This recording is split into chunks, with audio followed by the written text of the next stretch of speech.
नमस्ते, आपका स्वागत है निर्भय मार्ग चैनल में। आज हम एक ऐसे सवाल पर बात करेंगे जो शायद आपके मन में भी कभी आया हो। क्या जीत हमेशा मेहनत से मिलती है या इसके पीछे कुछ और भी चलता है? मैं अपनी जिंदगी की एक छोटी सी कहानी आपके साथ शेयर करूंगा और फिर इसे किताबों, साइकोलॉजी और आज की दुनिया से जोड़कर देखेंगे। तो तैयार है? चलिए शुरू करते हैं। बचपन की एक याद, किताबों का खेल। जब मैं छोटा था, मेरे घर में एक खास खेल होता था। मेरी मां मेरे और मेरी छोटी बहन के लिए कुछ किताबें छुपाती थी। नियम आसान था, जो सबसे ज्यादा किताबें ढूंढे वो जीते। हर बार मैं अपनी बहन को आसानी से हरा देता था। ऐसा नहीं कि मैं कोई जादूगर था, बस मैं बड़ा था, तेज था और मुझे पता था कि मां किताबें कहां छुपाती है। मेरे लिए जीतना इतना आसान था कि लगता था ये तो होना ही था। लेकिन हर बार जब मैं जीतता, मेरी बहन को बुरा लगता। वो रोती, नाराज होती और घर में थोड़ा तनाव हो जाता। मुझे छोड़कर कोई खुश नहीं होता था। एक बार जब मैं 10 साल का था, मैं फिर से किताबें ढूंढ रहा था। मैं रसोई में गया और तभी मां मेरे पीछे आई। उन्होंने दरवाजा बंद किया और कहा, बेटा, क्या इस बार अपनी बहन को जीतने दे सकते हो? मैं चौंक गया। मेरी अपनी मां मुझसे कह रही थी कि मैं हार जाऊं जानबूझकर। मुझे लगा, ये क्या मजाक है? खेल का मतलब तो यही है कि जो मेहनत करे वो जीते। मैंने कहा, मां, वो जीत सकती है अगर वो मुझसे ज्यादा किताबें ढूंढ ले। लेकिन मां को मेरा जवाब पसंद नहीं आया। फिर उन्होंने मुझे मनाने की कोशिश शुरू की। पहले तरस दिखाया, तेरी बहन कभी नहीं जीतती, तू हर बार जीत जाता है। वो रोएगी, उदास होगी, एक बार उसे खुश होने देना। मैंने कहा, मां, ये मेरे लिए ठीक नहीं लगता, मुझे जाने दो। जब ये नहीं चला तो शर्मिंदगी का रास्ता लिया। तू बड़ा भाई है, क्या तुझे अपनी बहन की खुशी की फिक्र नहीं? अच्छा भाई ऐसा नहीं करता। मैं सोचने लगा, ये खेल है, इसमें भावनाओं का क्या काम? मैंने कहा, मैं अपनी किताबें उसके साथ बांट सकता हूं, लेकिन जो मैं ढूंढता हूं वो मेरा है। जब ये भी नहीं चला तो मां गुस्सा हो गई। अगर तू ऐसे ही करेगा तो शायद ये खेल अब न हो। ये प्रतियोगिता शायद ठीक नहीं है। मुझे लगा, मैं तो जीत सकता हूं, और सिर्फ इसलिए कि मेरी बहन नहीं जीत पाती, मुझसे ये छीना जा रहा है। मैंने कहा, ठीक है, तो इस बार को यादगार बना दूंगा। मैं मां को हटाकर बाहर निकल गया। उस साल मैं फिर जीता, लेकिन बहन फिर परेशान हुई। उसके बाद हमारा वो खेल बंद हो गया। अगले साल से हमें बस किताबें तोहफे में मिली, कोई प्रतियोगिता नहीं। इस कहानी का मतलब क्या है? आप सोच रहे होंगे, ये तो बस एक बच्चों की कहानी है, इसमें क्या खास है? लेकिन रुकिए, इसे थोड़ा गहराई से देखें। मेरी मां ने ऐसा क्यों किया? वो मेरी बहन को जीतते देखना चाहती थी, लेकिन मेरे हारने की कीमत पर। उनके लिए खेल से ज्यादा जरूरी था घर का माहौल। ये एक छोटा सा उदाहरण है कि लोग नतीजों को बदलने की कोशिश कैसे करते हैं, खासकर तब जब कोई बार बार हारता है। अब इसे आज की दुनिया से जोड़े। आज महिलाएं कई क्षेत्रों में कमाल कर रही है। वो पुरुषों से ज्यादा पढ़ती है, कई जगहों पर ज्यादा कमाती है और लंबी उम्र जीती है। ये बहुत अच्छी बात है, लेकिन सवाल ये है, क्या ये सिर्फ उनकी मेहनत से हो रहा है या इसके पीछे समाज का कोई खेल भी है? क्या कुछ तरीके ऐसे हैं जो खास तौर पर महिलाओं को आगे बढ़ाने के लिए बनाए गए हैं? और अगर हां, तो क्या ये सही है? किताबों से सबक, टू किल ए मॉकिंगबर्ड। इसे समझने के लिए एक मशहूर किताब की मदद लें, हार्पर ली की टू किल ए मॉकिंगबर्ड। इसमें स्काउट नाम की एक छोटी लड़की है जो अपने भाई जेम के साथ बड़ी होती है। जेम बड़ा है, तेज है और ज्यादातर खेलों में जीतता है, लेकिन स्काउट हार नहीं मानती।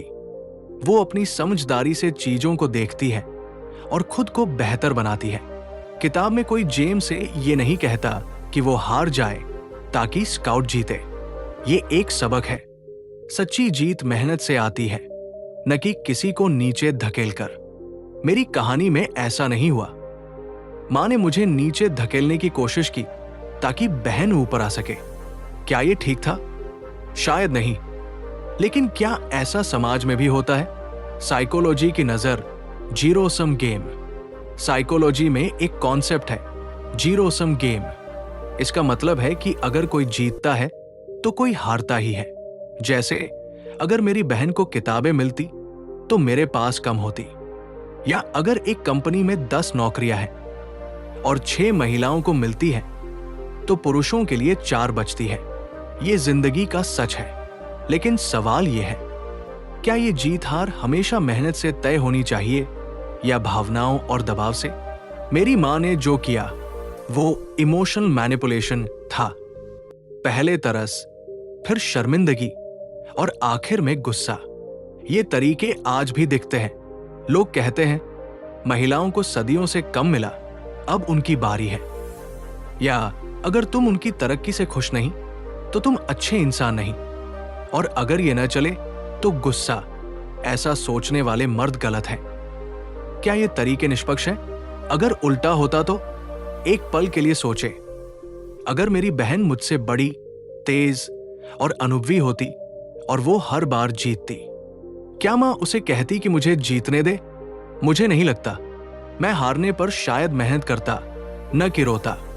और शायद मां को मेरी हार से उतनी परेशानी न होती। ऐसा क्यों?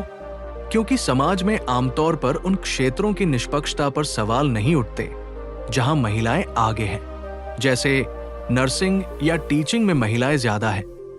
लेकिन कोई ये नहीं कहता कि पुरुषों को वहां मौका मिलना चाहिए। एक बात और, अगर आपको हमारे वीडियो पसंद है और आप और अच्छा कंटेंट चाहते हैं तो हमारी मदद करें। स्क्रीन पर QR कोड स्कैन करें और छोटा सा सहयोग दें। इससे हमें बेहतर वीडियो बनाने में ताकत मिलेगी। QR काम न करे तो डिस्क्रिप्शन में लिंक है, वहां से मदद करें। आपकी मदद हमारा हौसला। आपका छोटा सहयोग हमें प्रेरणा देगा कि हम आपकी पसंद का और शानदार कंटेंट लाएं। अब वीडियो पर वापस। नीचे कमेंट करें, मुझे खुद से प्यार है और मैं खुद को बेहतर बनाना चाहता हूं। किताबों से और सबक, द अल्केमिस्ट। पाउलो कोएल्हो की द अल्केमिस्ट में सैंटियागो नाम का एक लड़का अपने सपनों की तलाश में निकलता है। वो कई बार हारता है, लेकिन हर हार उसे कुछ सिखाती है। किताब कहती है, सच्ची जीत वो है जो तुम अपनी मेहनत से कमाते हो। मेरी कहानी में अगर मेरी बहन मेहनत करती और मुझसे ज्यादा किताबें ढूंढती तो मुझे उसकी जीत पर गर्व होता। लेकिन दबाव से जीत में कोई मजा नहीं। समाज में ये कैसे दिखता है? आज कई जगहों पर लोग कहते हैं कि महिलाओं को आगे बढ़ाना चाहिए। ये ठीक है, लेकिन अगर ये पुरुषों को पीछे धकेल कर हो रहा है तो क्या ये निष्पक्ष है? मेडिकल स्कूल में सीटें सीमित है। ज्यादा लड़कियों को लिया जाए तो लड़कों की संख्या कम होगी। क्या ये हमेशा योग्यता से तय होता है या कभी कभी दबाव से? एक दोस्त की कहानी। वो एक इंजीनियर है। उसकी कंपनी में प्रमोशन था। वो और उसकी सहकर्मी दोनों तैयार थे, लेकिन कंपनी ने कहा कि महिला सशक्तिकरण के लिए उसकी सहकर्मी को मौका मिलेगा। मेरा दोस्त हारा, लेकिन उसने मेहनत जारी रखी। आज वो दूसरी कंपनी में सीनियर पोजीशन पर है। ये दिखाता है कि मेहनत आखिरकार रंग लाती है। साइकोलॉजी से गहराई, growth mindset. Psychologist Carol Dweck की थ्योरी है ग्रोथ माइंडसेट। इसका मतलब है कि हम हार से सीख सकते हैं और बेहतर बन सकते हैं। मेरी बहन अगर हर बार हारने के बाद मेहनत करती तो शायद वो मुझसे आगे निकल जाती। लेकिन रोने और दबाव बनाने से कुछ नहीं होता। समाज में भी यही लागू है। सबको मेहनत का मौका देना चाहिए, न कि किसी को जबरदस्ती ऊपर उठाना। एक नया नजरिया। निष्पक्षता जरूरी है? क्या हर चीज में निष्पक्षता जरूरी है? मेरी मां के लिए शायद नहीं। उनके लिए घर का सुकून ज्यादा मायने रखता था। लेकिन मेरे लिए, जो एक बच्चा था, जीत मेरी मेहनत का इनाम थी। समाज में भी ऐसा ही है। कुछ लोग कहते हैं कि नतीजे मायने रखते हैं, खेल नहीं। लेकिन अगर खेल निष्पक्ष न हो तो जीत का क्या मतलब? अगर हम नतीजों को बदलने के लिए सच को छुपाएं, तो क्या वो सही है? मेरी कहानी में भी ऐसा था। मां चाहती थी कि मैं हार जाऊं ताकि बहन खुश रहे। लेकिन क्या ये सच को छुपाना नहीं था? असली जिंदगी से उदाहरण। इंटरनेट पर हार्वर्ड की एक स्टडी मिली। इसमें बताया गया कि पिछले 20 सालों में महिलाओं की तरक्की तेजी से हुई है, खासकर पढ़ाई और नौकरियों में। लेकिन कुछ जगहों पर यह क्वोटा सिस्टम से हुआ, जहां खास तौर पर महिलाओं को चुना गया। क्या ये हमेशा उनकी काबिलियत थी या नीतियों का असर? एक और कहानी मेरे एक रिश्तेदार की। वो टीचर है। उनके स्कूल में एक अवार्ड था बेस्ट टीचर का। वो और उनकी सहकर्मी दोनों इसके लिए मेहनत कर रहे थे, लेकिन स्कूल ने कहा कि इस बार महिला टीचर को मौका देंगे। मेरे रिश्तेदार ने हार नहीं मानी। अगले साल उन्होंने और मेहनत की और अवार्ड जीता। ये दिखाता है कि मेहनत का कोई जवाब नहीं। नीचे कमेंट करें। मुझे खुद से प्यार है और मैं खुद को बेहतर बनाना चाहता हूं। किताबों से और कहानियां the Hunger Games. Suzanne Collins की द हंगर गेम्स में कैटनीस एक खतरनाक खेल में हिस्सा लेती है। वो जीतती है अपनी मेहनत और समझदारी से। कोई उसे जीतने के लिए दबाव नहीं डालता। ये दिखाता है कि असली जीत अपने दम पर आती है। मेरी कहानी में अगर मेरी बहन मेहनत करती तो शायद वो जीत जाती, लेकिन दबाव से जीत में कोई मजा नहीं। नई कहानी स्कूल का मुकाबला। मुझे अपने स्कूल की याद आती है। वहां एक क्विज प्रतियोगिता थी। मैं और मेरी दोस्त रिया दोनों तैयार थे। मैं तेज था और मुझे सवालों के जवाब जल्दी याद रहते थे। हर बार मैं जीतता, लेकिन एक बार टीचर ने कहा, इस बार रिया को मौका दो, वो भी मेहनत करती है। मुझे बुरा लगा। मैंने कहा, ठीक है, लेकिन अगली बार मैं और मेहनत करूंगा। अगले साल मैं फिर जीता और रिया ने भी अपनी मेहनत बढ़ाई। आज वो एक शानदार डॉक्टर है। ये दिखाता है कि मेहनत दोनों को आगे ले जाती है। साइकोलॉजी का एक और concept, fairness theory. Fairness theory कहती है कि लोग तब खुश रहते हैं जब उन्हें लगता है कि चीजें निष्पक्ष है। मेरी कहानी में मुझे बुरा लगा, क्योंकि मुझे लगा कि मेरी मेहनत को नजरअंदाज किया जा रहा है। समाज में भी ऐसा होता है। अगर लोग देखते हैं कि कोई बिना मेहनत के आगे बढ़ रहा है, तो वो परेशान होते हैं। जैसे ऑफिस में अगर कोई सिर्फ इसलिए प्रमोशन पाए कि वो खास है, तो बाकी लोग नाराज होंगे। और किताब द गिवर। लोइस लोरी की द गिवर में एक ऐसा समाज है जहां सब कुछ नियंत्रित है, यहां तक कि भावनाएं भी। अगर कोई हारता है तो उसे दबाव से खुश रहना सिखाया जाता है। लेकिन जोनास नाम का लड़का सच को देखता है और बदलाव लाना चाहता है। ये किताब बताती है कि सच को दबाने से कुछ ठीक नहीं होता। मेरी कहानी में भी मां ने सच को दबाने की कोशिश की, मेरी मेहनत को कम करके। आज की दुनिया में और उदाहरण। इंटरनेट पर एक रिपोर्ट मिली ऑक्सफोर्ड की। इसमें कहा गया कि पिछले 10 सालों में इंजीनियरिंग में महिलाओं की संख्या बढ़ी है, लेकिन कुछ कंपनियों में डाइवर्सिटी टारगेट की वजह से ऐसा हुआ। क्या ये हमेशा उनकी काबिलियत थी या नीतियों का असर? एक दोस्त की कंपनी में ऐसा ही हुआ। उसने कहा, मैं मेहनत करता हूं, लेकिन मौके कम मिलते हैं क्योंकि कंपनी महिलाओं को प्राथमिकता देती है। वो नाराज था, लेकिन उसने हार नहीं मानी। आज वो अपनी कंपनी चला रहा है। नीचे कमेंट करें। मुझे खुद से प्यार है और मैं खुद को बेहतर बनाना चाहता हूं। जिंदगी से और कहानियां। मेरे कॉलेज में एक डिबेट प्रतियोगिता थी। मैं और मेरी दोस्त प्रिया दोनों हिस्सा ले रहे थे। मैं हर बार जीतता था क्योंकि मुझे बोलना और तर्क देना आता था। लेकिन एक बार प्रोफेसर ने कहा, प्रिया को मौका दो, वो भी अच्छी है। मैंने कहा, ठीक है, लेकिन वो मेहनत करे। अगले साल प्रिया ने मुझे हराया अपनी मेहनत से। आज वो एक वकील है। ये दिखाता है कि मेहनत से कोई भी जीत सकता है। साइकोलॉजी से और सबक, सेल्फ एफिकेसी। अल्बर्ट बंडुरा की थ्योरी सेल्फ एफिकेसी कहती है कि अगर आपको खुद पर भरोसा हो तो आप कुछ भी कर सकते हैं। मेरी बहन अगर खुद पर भरोसा करती और मेहनत करती तो शायद वो जीत जाती। समाज में भी अगर हम सबको खुद पर भरोसा करने का मौका दें तो दबाव की जरूरत नहीं पड़ेगी। किताबों से और प्रेरणा। Harry Potter.